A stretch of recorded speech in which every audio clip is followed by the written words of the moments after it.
Good evening. Welcome back to Inside Asia. We will continue the second portion of my conversation with Professor Vitit Muntarbhorn, a very prominent human rights expert from Thailand. He served as a UN chair of inquiries in Ivory Coast, and he will discuss the human rights situations in ASEAN and also in Thailand.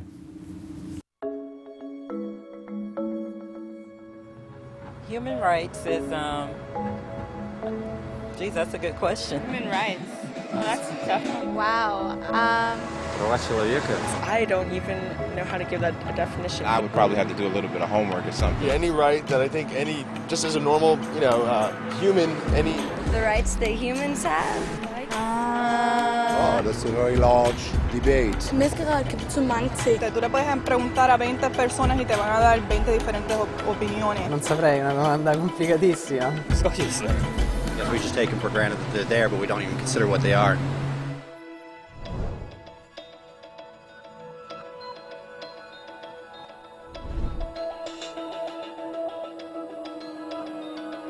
Human rights are the rights you have simply because you're human.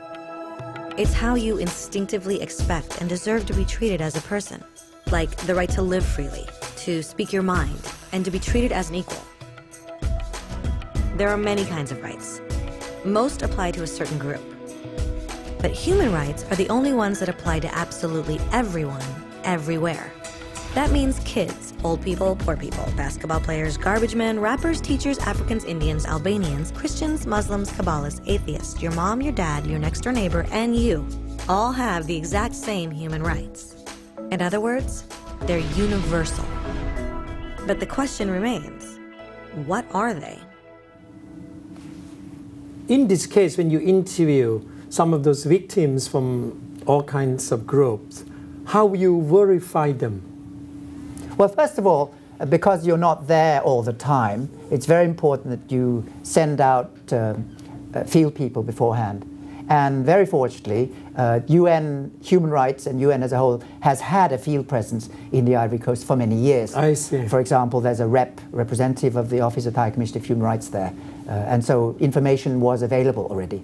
Secondly, we had this technical team of UN workers, so to speak, experts in the field, going out to do the sounding of information, looking at where we should go to witnesses, preparing the groundwork before we went. So a lot of information was available already before we arrived on the scene. And then thirdly, we would meet with these people, concretize our questions, prepare day by day almost in terms of going out very concretely to ask specific questions and corroborating the information that we had already.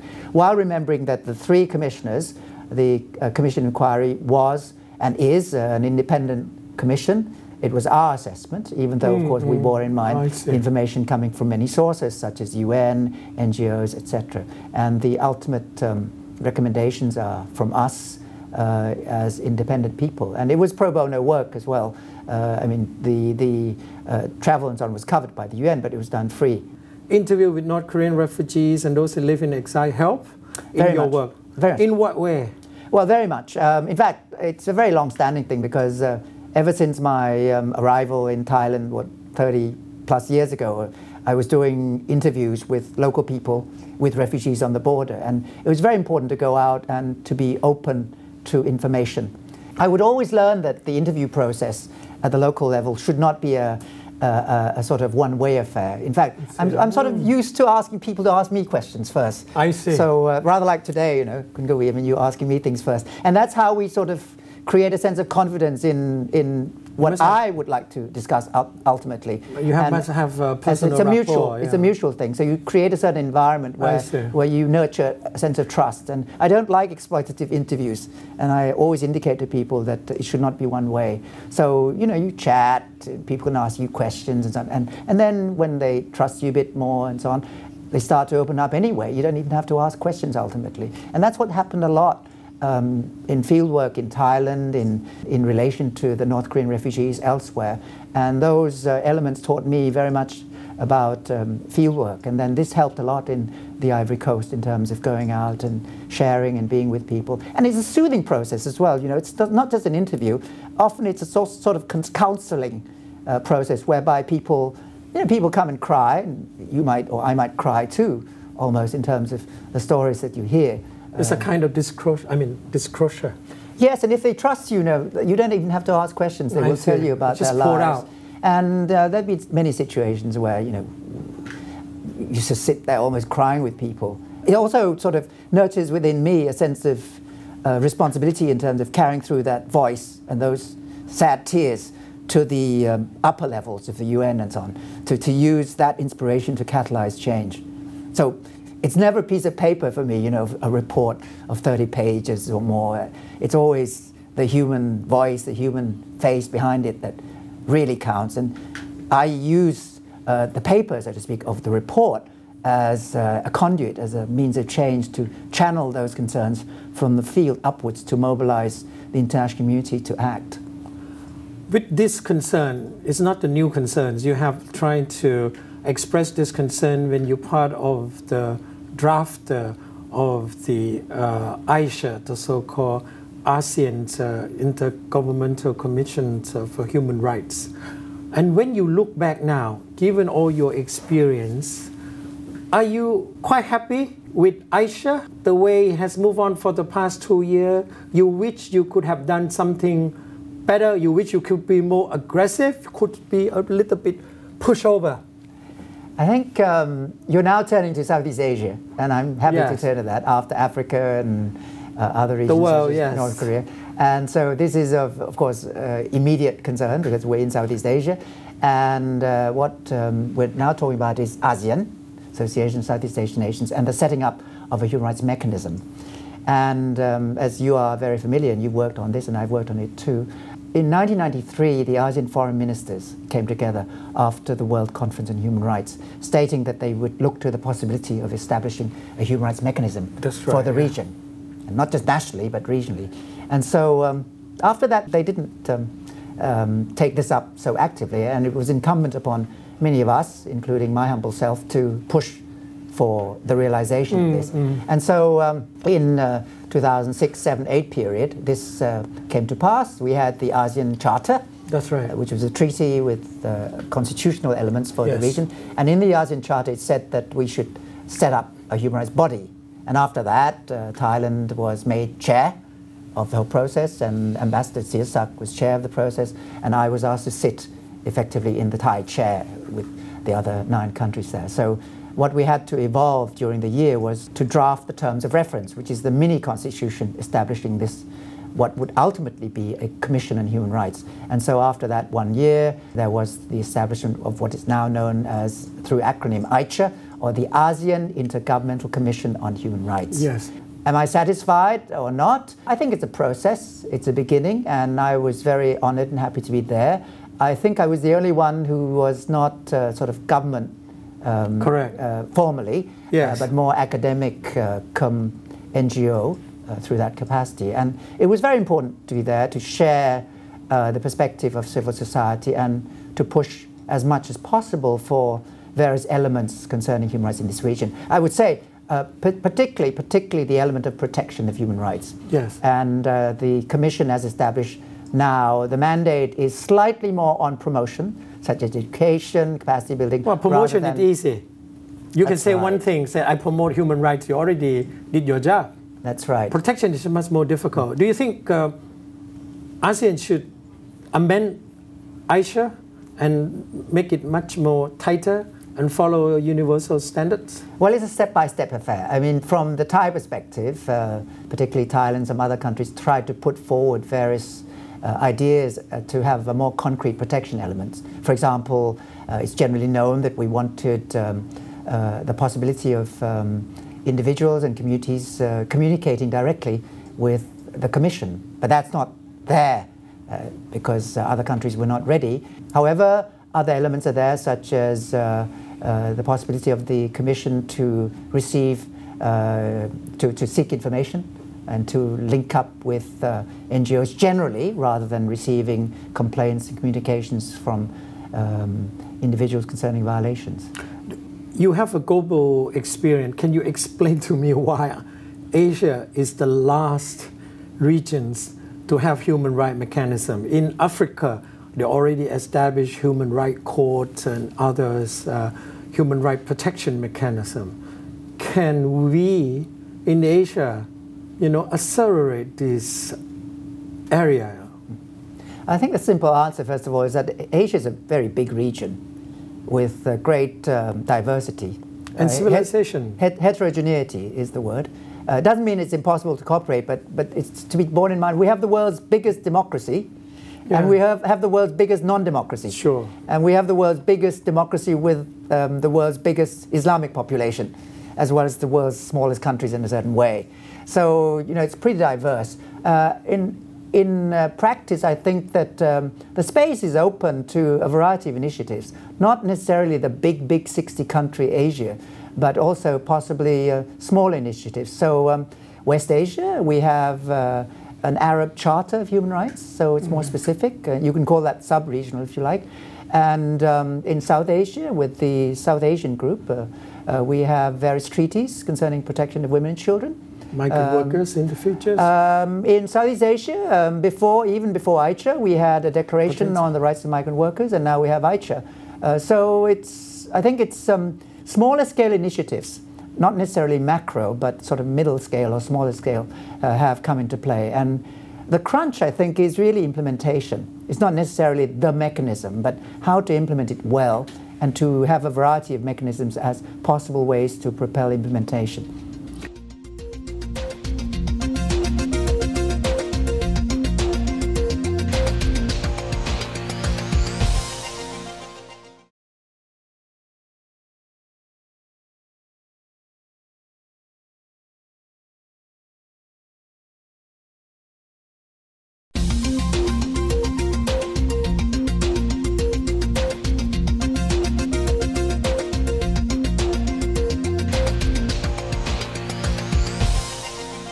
You talk about implementations. Within the regions, we always have one standard, the way we implement certain things. And then at the international level, we also have different commitment. I will give you one example. At UN Human Rights Council, all ASEAN countries agree to the so-called universal periodic reviews.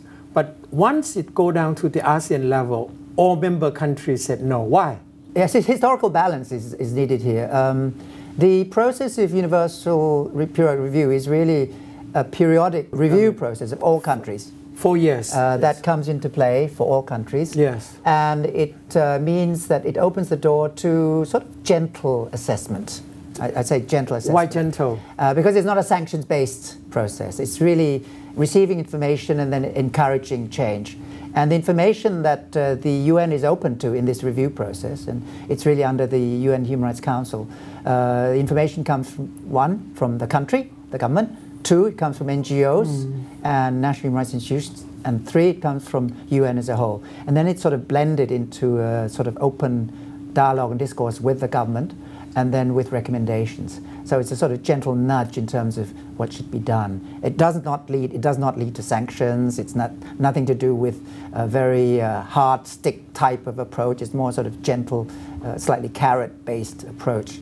That process is already happening in the UN Human Rights Council. Now, the idea of having ASEAN do it in ASEAN was talked about, actually, at a certain point in time in discussions. What was the point of contention? Well, there were discussions concerning this, I think, in regard to the possible formation of the ASEAN Intergovernmental Human Rights Commission. And it was felt that there's already a UN mechanism on this, and we need not replicate it in this region. And, of course, the information from the UN UPR, Universal Periodic Review, can be shared in this region, but we didn't need to go through this again in this region, but really to sort of carry through UPR. Did you accept that argument? Well, you know, when you're negotiating, there are many issues on the table, and this issue of having a sort of ASEAN UPR came quite late in the day. I think in terms of negotiation, as we were concretizing the document, there were other issues at play, and I think we tended to want to emphasize a document that was convergent towards the end rather than having new elements. And I think those new elements, such as a possible ASEAN UPR, can perhaps be addressed in 3 or 4 years' time with the review process of the whole. In 2014. That's right, which is there in terms of a government political commitment at the top, as from the summit declaration concerning the Aicha. Any other points that you would like to add if the term of reference come up for reviews in 2014? Well, Aicha, the commission is now established. That's right. As well as with mini commissions, such as one on women and children and a committee on rights of migrant workers. I think what is very important is to enable these commissions and committees to show to the world, and particularly to the public in ASEAN, show real implementation practices as to what's being done, and I think that's very important. I think an active process is very important in terms of going out to the field, to see people, to share experiences, to catalyze. And even if the mandate is primarily on promotion in real terms at this point in time, you can still have a very active promotion process. For example, commission members, as they are doing at one level, commission members can go out to help educate, to learn and share much more. And you know, they have a work plan as well, including in the work plan this interest on what's called corporate social responsibility. So they're interested in that, so they should push for that in terms of having more activities on that angle in ASEAN. I think also they are in the process of possibly responding to a request to advise on HIV/AIDS testing, whether mandatory testing, particularly in regard to labor situations, is acceptable. And I will say humbly, as an advocate of those who are affected or could be affected by this situation, that globally, and particularly through the UN, HIV testing should only be on a voluntary basis, not mandatory, and it needs to be coupled with counseling and other supports. So mandatory testing is not acceptable. And I think that's already a known message. I think Aicha should really take this up and come very clear on this issue, which is awaited. Thailand practiced this policy? Absolutely. Thailand is seen as a success story, while of course we have issues on that front in terms of rise in regard to HIV infection, particularly among adolescents. Should we push for this agenda? Should we push a little bit harder? Well, the work plan is there already of Aicha, including corporate social responsibility. The request for advice on HIV testing is there already, and the Commission is also interested in other areas such as, I think, women, children, armed conflicts, migrant workers, all kinds of things. So they have a list, and what is awaited is really from the ASEAN public is to be informed about activities in terms of catalyzing through an active process through the Aicha. I noticed that the ASEAN tried to avoid sensitive areas related to human rights, political, civil rights, for instance. And now you, like many other human rights experts, have to ponder the future of ASEAN because they're planning to draft the so-called ASEAN Human Rights Convention. What is your take? I'd like to be fair to the work plan of Aicha. The work plan of Aicha doesn't only address economic, social, cultural issues. Some angles are also to do with civil political rights. For example, in their work plan, they're supposed to look at the death penalty, particularly mandatory death sentencing that happens in some ASEAN countries. So I would encourage Aicha very much to take this holistic approach of covering civil, political, economic, social, cultural rights together through very practical entry points, particularly through the work plan that they have. Secondly, one of their first tasks today is, of course, to draft a declaration, an ASEAN declaration on human rights. And they are setting up a working group. I think they've just finalized the terms of reference of the working group to draft this. And one key message is this: ASEAN, through Aicha, if it drafts ASEAN declaration, should provide a certain value added. In other words, the potential ASEAN declaration should not be underneath in terms of under the basic minimum of the universal standards. In other words, it must help to elevate those standards. It should not detract from, it should not be undermining, it should not be subpar when compared to the international standards. Example, can you give me some examples on this? For example, death penalty. Right? Yeah. Internationally, the death penalty, as espoused by some ASEAN countries already, generally we try to do away with the death penalty, generally. Even if the death penalty is to be available in some countries, it should only be for serious offenses. And that's under the UN convention or treaty known as the Covenant on Civil and Political Rights. So if, for example, the Declaration of ASEAN deals with the right to life, and if it says that a possible exception is in regard to death penalty, it should not be undermining the basic universal principle of the preferred approach is not to have a death penalty at all, but if you really have to have it, you must, or we must only justify it. We must have the basic criterion that it's only permissible and admissible in regard to serious offences. And that must be there. It's got to be a very high threshold, not low threshold. But if, you know, if the declaration just says accept the death penalty as imposed by courts or whatever, that would be substandard by comparison with international standards. Now, I'd like to bring you to the national level, Thailand.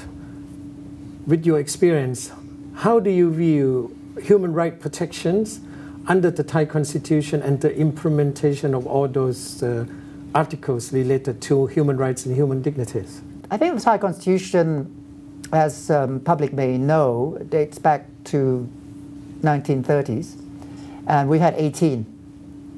Now, why do I say that? It's quite simple. Human rights protection does not necessarily only depend upon a constitution. Yeah. Why? Because our constitutions have been overturned by coup d'etat periodically. So human rights protection depends upon the knowledge base, the attitude, the behavior that I was talking about, as well as some legal guarantees. And very often human rights protection in Thailand does not necessarily come from the constitution, but it comes from criminal code or civil code, which has been there for a long time, generally not changed. You know, basic protections are there. And of course, the constitution can provide additional safeguards. So in that context, the Constitution of 1997 and 2007, the current Constitution is the 18th, has various elements which are innovative, and that's welcome. For example, the Constitution of 2007, as well as the 10-year before, talk about absolute protection for children from violence, and that's welcome. And I think, again, the implementation is the process that we have to measure. I think from a constitutional angle, what's better through these constitutions now is that the current constitution, for example, opens the door to our being able to invoke the constitution directly in court processes, even before the constitutional court. So individuals can go before the constitutional court to make submissions as well as to invoke the constitution. And this is somewhat different from 20 years ago. So it has a more direct angle of guaranteeing rights. But again, that's in principle, and the practice is what happens at the field level. And we have, of course, exceptions to those rights being implemented, for example, in southern Thailand. We have a state of emergency that limits many of those constitutional rights. So we really have to test it from the field level of what's done at the field. And the state of exception is often there instead of the state of the rule. That's right. And exception becomes the rule, sadly. That's why violations of human rights often come in at that kinds of space. Let me ask you about Thai Constitution is very strange. It used the word human dignity several times, and they have several provisions to protect human rights individually and also community-wise. I mean, why is that? I think Thailand is pretty far out in this area. It is a bit far out, and for a very simple reason. I was there amidst civil society groups when the 1997 Constitution was being drafted, and we debated about what sort of wording we should use in terms of human rights. And actually, the words human rights don't appear in the constitutions of the 16th and 18th constitutions until much later. And I could almost do a quiz as to when it appears. Oh, I see. Do you know when it appears? No idea. It appears, but it appears in regard to the establishment of the Human Rights Commission. I see. Oh. But early on, the human rights as wording do not appear. But we use the word human dignity. And why? Well, the drafters felt at that point in time of drafting the 1997 Constitution that they wanted an expression, a certain expression that would encapsulate Thai culture, Thai feelings. I see. And some felt that the words human rights sounded slightly Eurocentric, particularly as linked with a sort of natural law theory of human rights, of something from above and so on. So their expression of human rights as a synonym at that time was to use the words human dignity, and that's how human dignity or saksi, kwam pen manut, found its way into particularly, I think, Article 4 of the Constitution of 1997. And how about human security in this sense? How it comes in? Because with Thailand, it's the first country to set up the Ministry of Human Security. Well, human security is a slightly different angle, but you could also almost say it's two sides of the same coin. Human security is a notion that's now espoused by the United Nations. It's found in the global document 2004-2005, the outcome document, through this global conferencing in the General Assembly. It's an international concept. Basically, when we look at human security, we see things mainly from the angle of absence of threats. There are 2 or 3 threats. One is absence of threat, absence of fear, and absence of hunger. In other words, freedom from want and freedom from fear.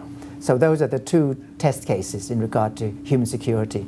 I would say the practical entry point for human security as linked with human rights is quite simple. It questions the old notion of national security.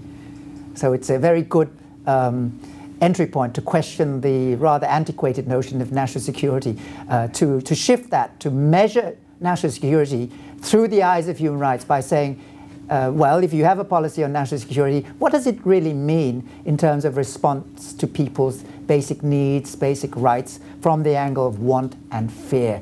Not just to accept a governmental or security-oriented mindset, but to look at it more from a people mindset, individual and community. Well, thank you. With that note, I'm free from all human rights concern. Thank you very much. Ajahn Vitit, thank you very much. It's very enjoyable conversation. Likewise. With you. Thank you very much. Well, that is the end of our program. I hope you enjoyed it. Professor Vitit has discussed human rights situation at the global level and also moved to the region as well as Thailand. I hope you will come back again and watch our program. Good night. สวัสดีครับ